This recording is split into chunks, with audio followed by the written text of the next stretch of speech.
Let's look at the mean value theorem for integrals. If f is continuous on the closed interval a to b, there exists a number c such that the integral equals f of c times b minus a. Here's what that means visually.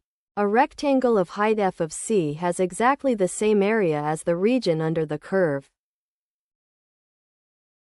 Rearranging that equation to solve for f of c gives us the average value of a function on an interval. Keep in mind the theorem only tells us that c exists. We still have to solve the equation to actually find its value. Let's find the average value of f of x equals 3x squared minus 2x.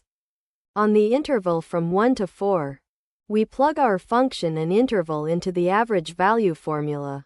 Integrating 3x squared minus 2x gives us x cubed minus x squared. Now we evaluate at 4 and subtract the value at 1. 4 cubed minus 4 squared is 64 minus 16. 1 cubed minus 1 squared is 0. That leaves 1/3 of 48, which gives us an average value of 16. Now let's look at the second fundamental theorem of calculus. If f is continuous on an open interval containing a, then for every x in that interval, the derivative of the integral from a to x of f of t dt is simply f of x. If the upper limit is itself a function of x, we apply the chain rule, f of g of x times g prime of x. Remember, the upper limit has to be the variable. If x shows up as the lower limit instead, swap the limits and flip the sign. One more important idea: continuity guarantees an antiderivative exists. But that antiderivative isn't always an elementary function. For example, the integral of e to the x squared has no elementary antiderivative. But it does have one nonetheless.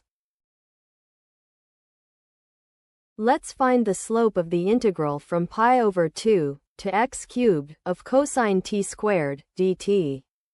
Here, f of t is cosine t squared.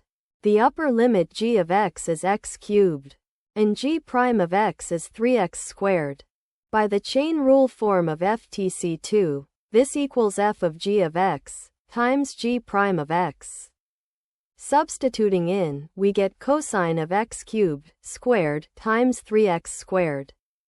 Simplifying the exponent, x cubed squared is x to the 6th, so the slope is 3x squared times cosine of x to the 6th.